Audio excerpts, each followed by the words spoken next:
Hello, and welcome back to the Free Kick Podcast YouTube channel. I'm Jack, joined by Nathan and Ryan, and we are here to discuss the World Cup 2022 group stage, which has just been drawn. Yeah. I know it's been a while since it's been on the channel. I know, we do apologise. We're back now, though. We're going to hopefully get more videos Regular out before videos. the end of term. Yeah. Let's get right into the draw. In Group A, we have Qatar, Ecuador, Senegal, and the Netherlands. So, lads, what do you think about that one? It's a good group, really.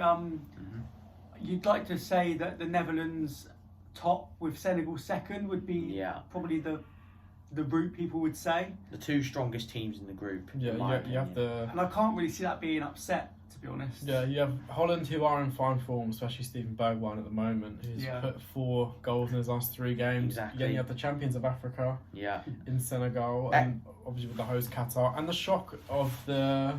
Ecuador, who, in my opinion, shocked the South American qualifying. They finished 3rd in the group above Uruguay of all teams, which is impressive considering... how good Uruguay are. Obviously, Colombia missing out on World Cup qualification, which was a huge shock, really. Yeah, and Chile as well. Yeah. And then obviously Qatar, host nation. I said go out of the group. Our group stage defeat, no wins, 3 losses, minus 25 goal difference. So bold prediction. Wow, that's huge. 25 goals. They're gonna get slapped every game. I'm telling you now, they're gonna get slapped every game. Next week. Yeah, I probably will, to be fair. And in Group B, the group that we're all pleased to announce: England, Iran, USA, and the Euro playoff. Now, for those that don't know what that is, the Euro playoff is basically a game which concludes Wales. Wales obviously qualifying for the playoff final, and they have to play one of Scotland or Ukraine, who would have played when Wales played their playoff, but obviously due to the circumstances with what's going on in Ukraine, that has been delayed till June, so we won't know who the 4th team in England's group will be until June. Yeah. So I said at the start that we'd get Wales or Scotland or whoever. You'd probably say Wales to win I'd the say playoff. Wales, yeah. Yeah, I think so. Gareth Bale. Bale was in form at the moment. Wales as well. But overall, England should be the favourites. Wales will be our direct competition, I reckon, if they get through. I think America as well. I think the teams to go through will be England, America, and then Wales, then Iran. Wales in 3rd, yeah. That's what I think as well. If Wales qualify, I reckon England, Wales, That's America, a bold prediction. Iran, personally. That's an interesting prediction from Nathan there. Group C. We're going to move on to Group C, which is Argentina, Saudi Arabia, Mexico, and Poland. Lewandowski's last stand, potentially. Could he carry Poland to a World Cup? Probably not. Probably not. Can he carry them out of the group stage potentially? There's a lot of last World Cups here actually when you think about it. I know, yeah, there is, yeah. That's why we're going to happen every 4 years. Messi's final stand potentially for Argentina as well. But who are you picking to go through? I think Argentina and Mexico are the 2 strongest in that group. Poland who just rely on Lewandowski most of the time. I mean, they've got Zielinski and that's the only other Polish guy. Bednarek as well at centre back. To me, it will come down to the Mexico-Poland game. Yeah. So it's just which one can keep their nerve on the day.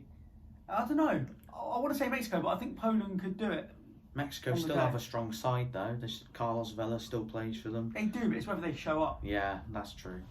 So I'm actually going to go Argentina-Poland. I've changed my mind from earlier. Ooh.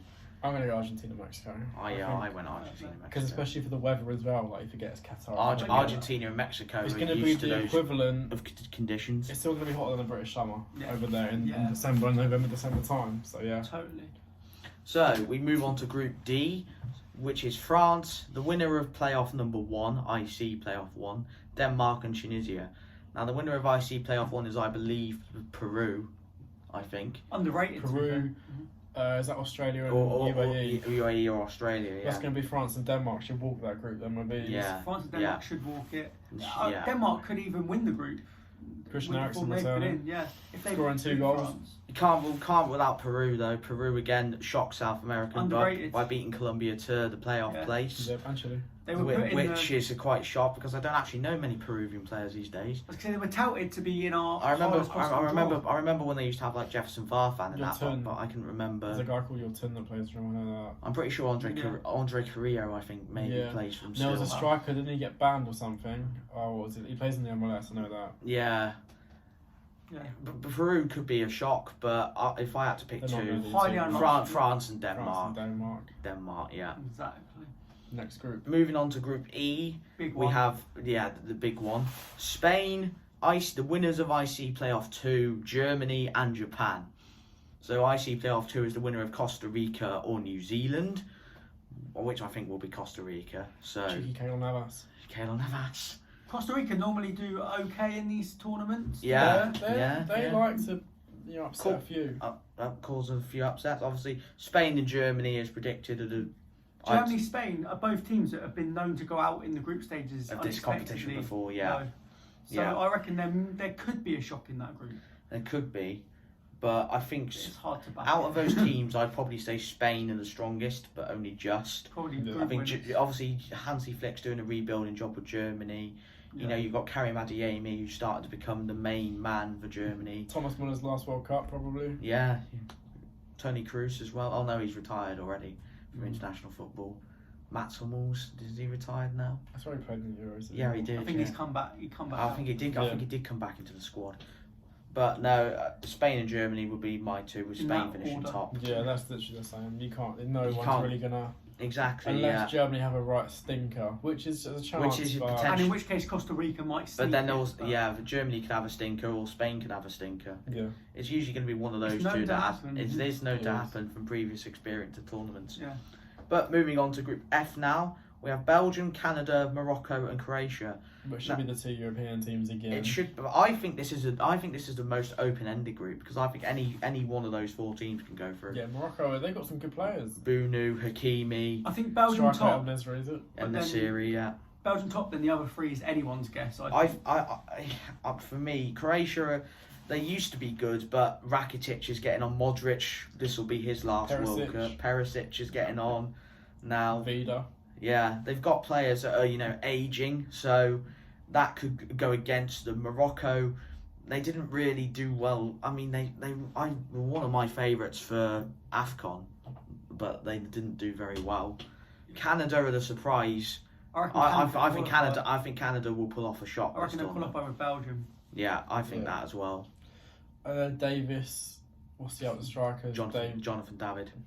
Yeah, I still think Kyle Larin of Besiktas as well. I still think the balance of Croatia will set them through, because they're a tough team. They got to the final last time. Whereas Canada are relying on the goal scoring of David, keeping Alphonso Davies fit.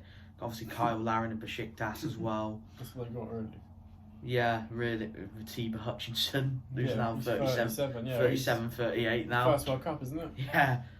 Most of these players. Brilliant. I know, yeah. Brilliant story. But yeah, for me, Belgium and Canada out of that group. Belgium and Croatia. I think the most entertaining group, in my opinion, is the one coming next. Ooh, interesting prediction. Group G, which contains Brazil, Serbia, Switzerland, and Cameroon. Anyone could do well. Brazil cemented that first place. I think that's fair to say. That's fair. Conditions wise and quality wise, they should own that. But that second place. The other three are just going to be so open ended. Yeah, I mean Serbia are a good side. Vlahovic, Milinkovic, Savic. Can Vlahovic carry over his form? Mitrovic, I think he can. Good squad there. Vlahovic is definitely up and coming as one of the best strikers in Europe at the moment. World, he's unplayable, Vlahovic, at times. Obviously, it'll be his first World Cup, a chance to show the world what he can do. Yeah. Obviously, Milinkovic, Savic, he's another one that can potentially set this World Cup alight. Yeah, it's about time. He's been around ages, Milinkovic, Savic, and has gone off the radar at Lazio, I think. Switzerland, substandard. Shaqiri, did well at the Euros. Very hard to beat. Shaqiri, Xhaka. They're well organised, tough tackling side. Mm-hmm. Yeah. Cameroon, again, they got to the final. They didn't. Not semi-finals of their own AFCON. Yeah. Obviously, Abubakar and Toko Ekambi. Always a threat in the Always World a Cup. threat, yeah. And stole the victory right at the end to qualify in the first place. Yes, as well, yeah. They were going out. Algeria were going through thanks to a 118th minute equaliser. Toko Ekambi scored the winner in the 90 plus 4th minute. So it was going to penalties, but Cameroon snatched the World Cup away from Algeria. And they're in Group G with Brazil and Serbia and Switzerland. And I think that Cameroon will actually finish second. It's a bold prediction, but I think they. The reason why they can't. I think is Onana back? Yeah, and Onana's back in. I'm going for Brazil and Serbia in that group.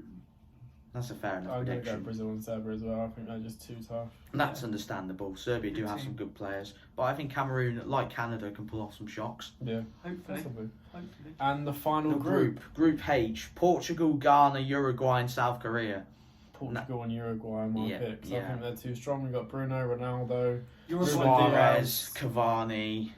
I think Korea could run it close. Son could carry his nation potentially, Son's time to step up. but it's a big ask against Portugal ask, and Uruguay, two of the biggest teams in this World Cup. Yeah. Ghana, tough to beat. Ghana.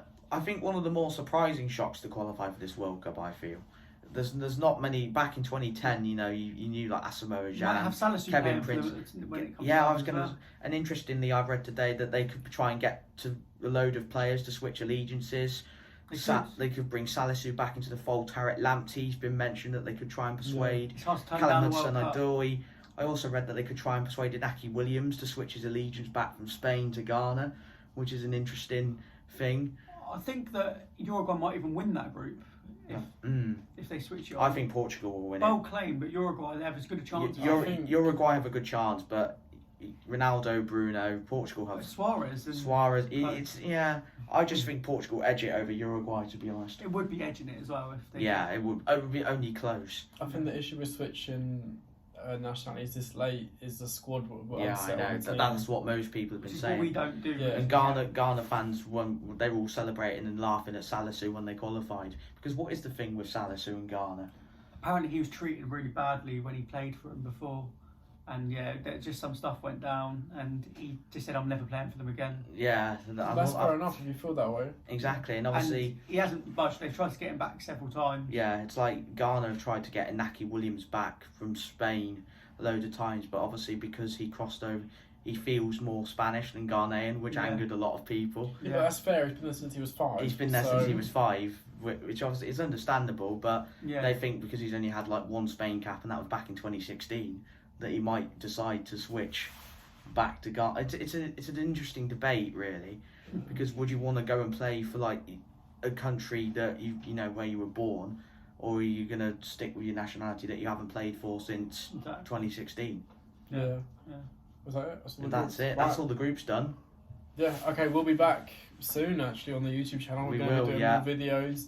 Thanks for watching our sum up of the draw. And exactly. Thanks for watching. We'll be back soon. We're back on Thursday. Yeah. Guaranteed with our next podcast episode, which will probably be league based. We're hoping to do videos such as each of our England 23-man squads as of now. Maybe we'll do a pathway to the final video if you would like to see it. Yeah. Where we review the potential quarterfinals and round like last 16 routes and stuff like that. Yeah, of course.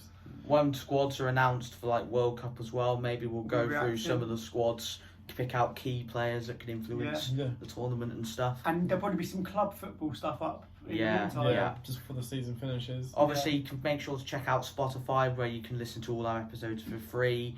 Obviously, Free Kick Blogcast on Tumblr.